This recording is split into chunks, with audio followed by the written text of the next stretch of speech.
Perkenalkan, nama saya Rahimatul Rahimna dengan NIM 25101161200001 dari jurusan Bahasa dan Sastra Indonesia. Pada video ini saya akan menjelaskan hakikat bahasa dan dikotomi dalam bahasa.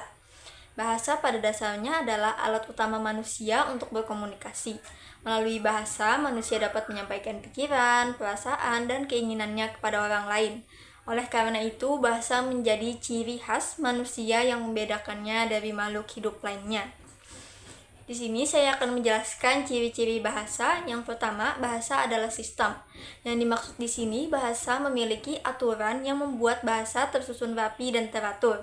Yang kedua, bahasa berupa lambang. Yang dimaksud di sini, kata hanyalah simbol untuk mewakili sesuatu. Yang ketiga, bahasa itu bunyi. Berarti, suara yang diucapkan oleh manusia yang dapat dipahami oleh manusia lainnya. Yang keempat, manusia bersifat arbitrer karena hubungan kata dan makna hanya berdasarkan kesepakatan bersama. Yang kelima, bahasa itu bermakna. Yang dimaksud di sini, setiap kata memiliki arti yang mampu dipahami oleh manusia lainnya. Yang keenam, bahasa bersifat konferensional karena aturan bahasa berlaku karena telah disepakati bersama. Yang ketujuh, bahasa bersifat unik karena setiap bahasa punya ciri khas sendiri yang membedakannya dengan bahasa lainnya. Yang kedelapan, bahasa bersifat universal karena semua manusia memiliki bahasa. Yang kesembilan, bahasa bersifat dinamis, yaitu selalu berubah mengikuti perkembangan zaman. Yang ke-10, bahasa itu bervariasi karena penggunaannya tidak selalu sama, melainkan berbeda-beda, tergantung pada siapa yang berbicara, di mana, untuk tujuan apa, dan dalam situasi yang bagaimana.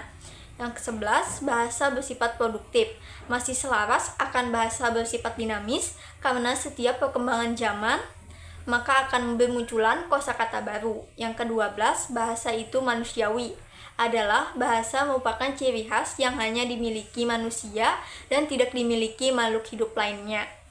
Fungsi bahasa menurut Pino Hairo ada 5, yaitu personal, interpersonal, direktif, referensial, dan imajinatif. Sekarang saya akan menjelaskan satu persatu fungsi bahasa menurut Pino Hairo. Yang pertama adalah personal. Personal digunakan untuk mengekspresikan perasaan, emosi, atau pendapat pribadi. Contohnya, saya sangat senang hari ini. Yang kedua ada interpersonal, yang digunakan untuk menjalin hubungan dengan orang lain, menjaga komunikasi, ataupun membangun keakraban.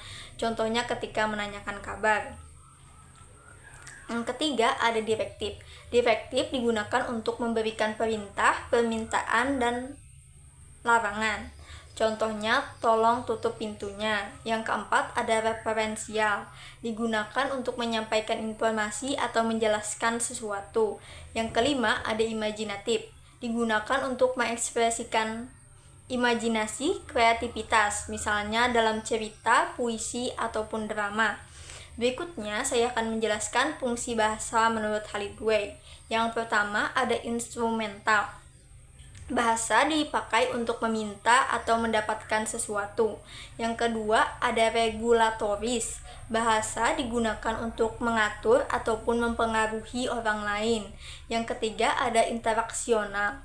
Bahasa digunakan untuk membangun dan menjaga hubungan sosial dengan orang lain dengan menanyakan kabar orang lain. Yang keempat ada personal. Bahasa dipakai untuk mengungkapkan perasaan, pendapat pribadi.